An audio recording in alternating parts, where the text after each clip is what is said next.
Hello guys, welcome back to our YouTube channel. आज हम BA first semester Vardhman Mahaveer खुला विश्वविद्यालय कोटा प्राचीन एवं मध्यकालीन काव्य के अंतर्गत हिंदी पद्य भाग 1 से संबंधित VMOU के पिछले एग्जाम्स में पूछे गए इम्पोर्टेंट क्वेश्चंस का अध्ययन करने जा रहे हैं।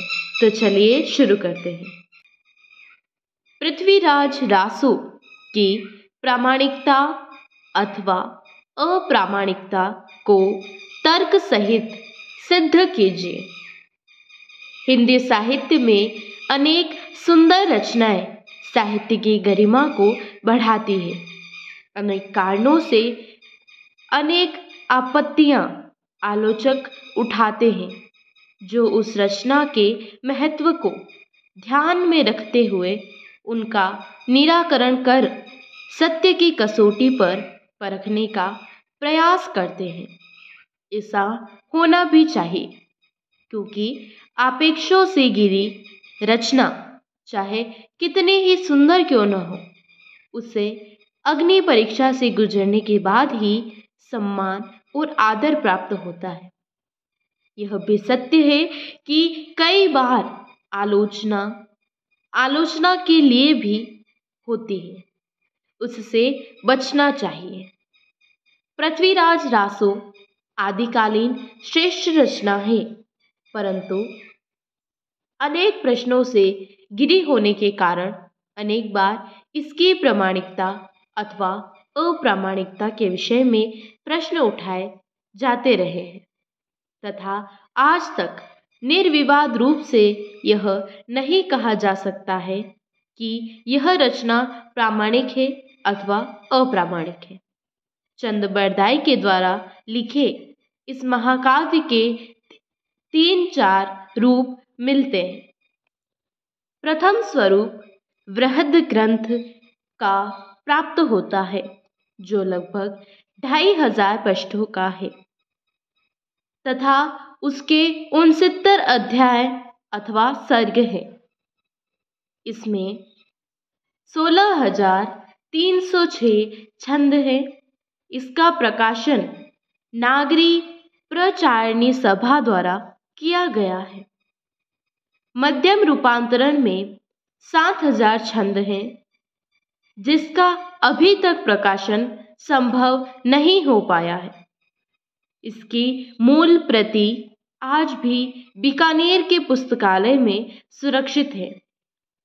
लघुतम रूपांतरण में केवल 1300 छंद हैं। डॉक्टर माता प्रसाद गुप्त इसी प्रति को मूल ग्रंथ माना है। प्रारंभ में पृथ्वीराज रासो की प्रामाणिकता के विषय में आक्षेप नहीं किया जाता था।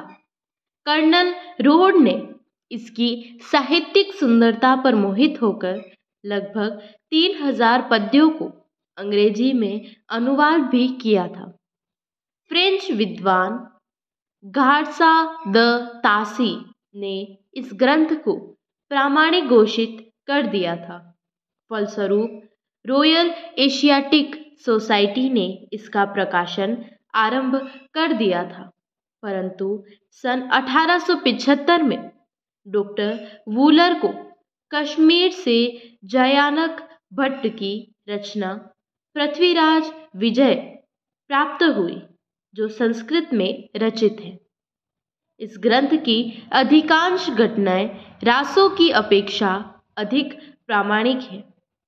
अतः वूलर को रासो की प्रामाणिकता पर संदेह हुआ तथा उन्होंने इसका प्रकाशन बीच में ही छोड़ दिया। वूलर के संदेह व्यक्त करते ही अनेक विद्वान आलोचक उनके पक्ष में खड़े हो गए। इस ग्रंथ को अप्रामाणिक मानने वालों में विशेषकर गौरीशंकर हीराचंद ओझा का नाम उल्लेखनीय है। उन्होंने अनेक तर्क देकर इसे अप्रामाणिक घोषित कर दिया, तो उधर डॉक्टर दशरथ शर्मा ने भी ओझा द्वारा उठाई शंकाओं को निर्मूल सिद्ध करते हुए रासो को प्रामाणिक सिद्ध कर दिया। ऐसी स्थिति में रासों की प्रामाणिकता आज भी संदेहास्पद बनी हुई है। कुछ विद्वान इसे अर्ध प्रामाणिक भी मानते हैं।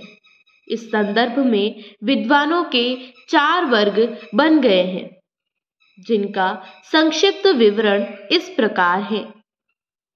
प्रथम वर्ग, इस वर्ग के विद्वान रासों को अप्रामाणिक रचना मानते हैं। इस वर्ग में श्यामलदास, मुरारी दान, गौरीशंकर हीराचंद ओझा, डॉक्टर वूलर मरीसन, श्री अमृतलाल शील, मुंशी देवी प्रसाद, आचार्य रामचंद्र शुक्ल और डॉक्टर रामकुमार वर्मा मुख्य हैं। इनका कहना है कि चंद का अस्तित्व ही संदेहास्पद है और वह पृथ्वीराज का समकालीन ही नहीं था। द्वितीय वर्ग, यह वर्ग उन विद्वानों का है जो रासो ग्रंथ को प्रामाणिक मानते हैं तथा चंद बरदाई को पृथ्वीराज का समकालीन मानते हैं। इस वर्ग में डॉक्टर श्याम सुंदर दास, मथुरा प्रसाद दीक्षित, मोहन लाल, विष्णुलाल पांड्या, मिश्र बंधु, मोतीलाल मेनारिया प्रमुख हैं। तृतीय वर्ग, इस वर्ग के विद्वान रासों को अर्ध प्रामाणिक रचना मानते हैं।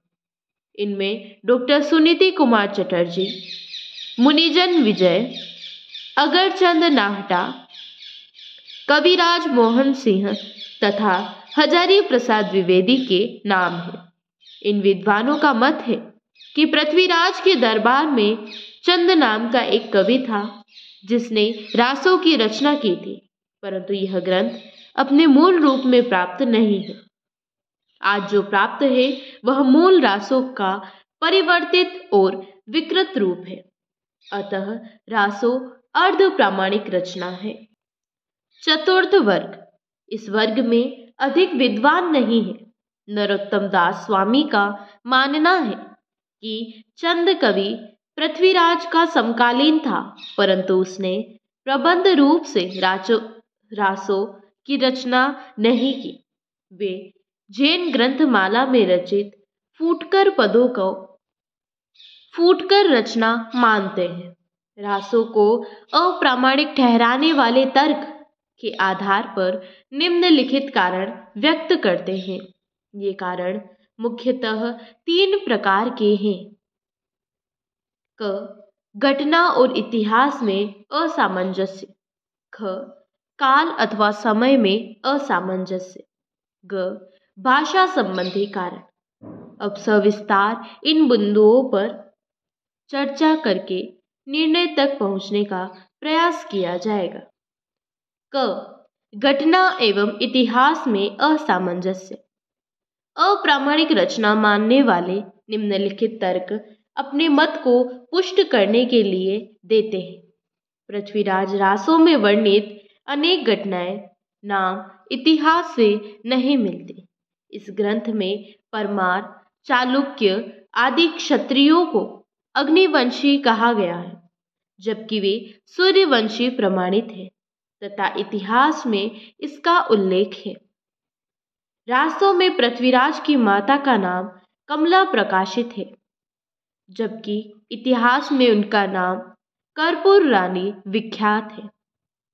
इतिहास के अनुसार अनंगपाल दिल्ली का शासक नहीं था और न ही उसने पृथ्वीराज को गोद लिया था, जबकि रासों में इनको सत्य कहा गया है।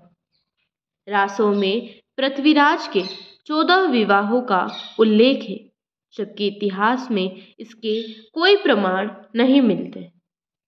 रासों में गुजरात के राजा भीम का वध पृथ्वीराज के द्वारा दर्शाया गया है, जबकि इतिहास में इसका कहीं उल्लेख नहीं मिलता। रासों में वर्णित सोमेश्वर वध भी इतिहास में प्रमाणित नहीं होता। पृथ्वीराज के हाथों गौरी की हत्या का भी इतिहास में वर्णन नहीं है। रासों में पृथ्वीराज की बहन प्रथा का विवाह मेवाड़ के राजा समर सिंह के साथ होना बताया, जबकि तथ्य यह है कि शिलालेखों के अनुसार समर सिंह पृथ्वीराज के बाद 109 वर्षों तक जीवित रहा, अतः इसे संभव नहीं माना जा सकता। रासों में वर्णित तिथियां प्रायः अशुद्ध प्रतीत होती है क्योंकि इतिहास से इनका मेल नहीं खाता तथा इनमें अंतर लगभग 90 से 100 वर्षों का है। पृथ्वीराज का गोद लिया जाना तथा संयोगिता स्वयंवर की घटना भी इतिहास सम्मत नहीं है। रासों में अरबी फारसी शब्दों की अधिकता है, जबकि पृथ्वीराज के काल में इन शब्दों का प्रचलन अधिक नहीं था। Thank you guys.